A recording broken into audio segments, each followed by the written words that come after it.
Well, I want to welcome Kristen Walter to the show. So Kristen, what we do on Kokoro, whenever we have this segment, is we always have a food that mirrors a theme. And so today, because of the theme of the show, you and I are going to be talking about imposter syndrome.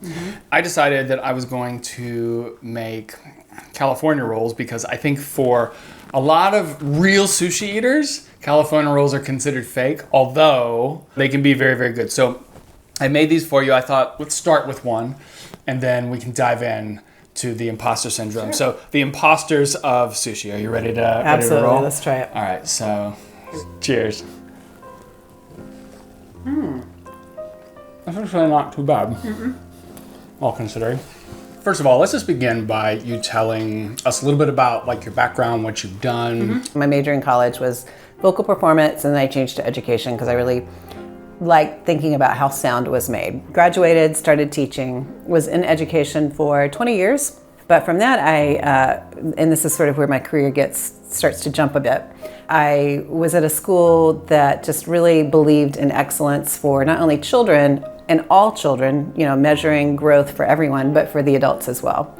And so it was really, how do we grow adult leaders? But we won a lot of awards. I started consulting with Crayola, the crayon company, and piloting a lot of their game design kits in my classroom, thinking about how you use design thinking to teach all subjects, not just art and music. And eventually they hired me to manage their initiatives on education in the Midwest.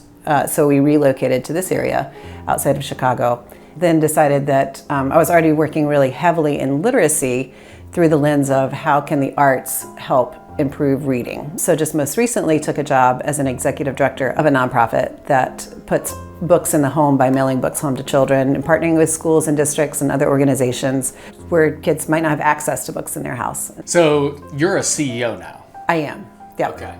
Part of what we're here to talk about today is imposter syndrome. Right. So do me a favor, because we've talked about kind of that feeling. Right. In your opinion, define what you think imposter syndrome is. Feeling. Right. I think it's that feeling of when you walk in a room and you don't know anyone and you think, wow, do I really belong here? Or when you take a new job and you look at how talented the people around you are, and you're wondering, wow, am I as talented as the people around me? And I think self-efficacy and imposter syndrome are tied very closely together. Self-efficacy is the belief in yourself to accomplish a task. And so the higher your belief in yourself of having the skills to do that task, the more likely you are to be able to accomplish that task. Have you been in points, in your life where you felt like, oh, these people really know what they're doing? Absolutely. Yeah, absolutely. So I think early on, when I was, more heavily active in performing in music, and there is always someone who's going to be more talented than you are in the room. And that's just a fact. And that's beyond music. There's always going to be somebody you might have more skills than, and there's always going to be someone who has more skills than you. I would struggle with that a lot when I was younger. And this is, I think, where self-efficacy comes in.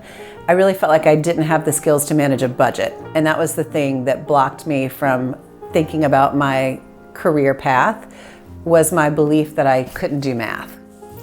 Interesting. And so, but I can even remember sitting in a board meeting with people, guys who are financial guys, and just feeling so out of my league, I do not belong here. And I look back on that, and I really think it was my own belief in, I don't understand numbers, that was a blocker for me to feeling like I fit into a larger management world. I think there's a voice that a lot of people have in the back of their minds. I certainly have it, where it feels to me like it's whispering at me all the time saying, you don't really know what you're doing and you're gonna fail. Yeah. Which absolutely. I think is a big part of kind of trying to, you have to overcome this. So do you hear that voice? Is that? I do, and it's so funny because this was a conversation I was just having with someone else. As children, this inner voice is our conscious to tell us to do right and wrong. But I think as adults, that inner voice sometimes turns into that nagging doubt that, do you belong, or do you have the skills to do this? It was a real epiphany to me that my voice is not always right. And I think a lot of us always rely on that voice, but that voice might not always be telling you the truth. But I always have to counter that inner voice and say, when I walk in a room and I feel doubt, I'm like, okay, what is the proof in that? Why do I not belong here? And if there's nothing to back that up, I, say to myself, when I get out of this car, that voice is done. Like, I'm done with that voice. Or when I walk in this room, that voice is going to be quiet. That's nice. So you actually like talk to yourself. You talk yourself through it, and you're like, look, no more. I analyze the whole thing. So it's very much and I've learned to do that. It took me a long time to get to that point in my life. I would say well into my 30s, probably even into my 40s. And so it's really relying on the data to back up my inner voice.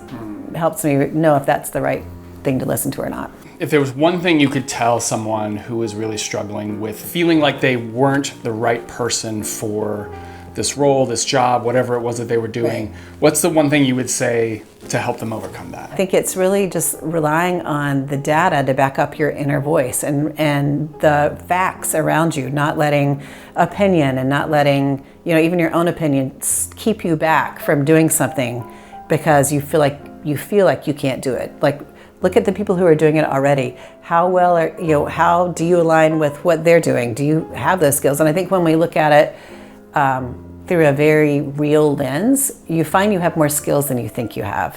Thank you for coming in and being here. Thank you for trying. Do you want to end with one more, just for the heck of it? Sure. All right. Yeah, there we go. Thanks. Thank you for being here.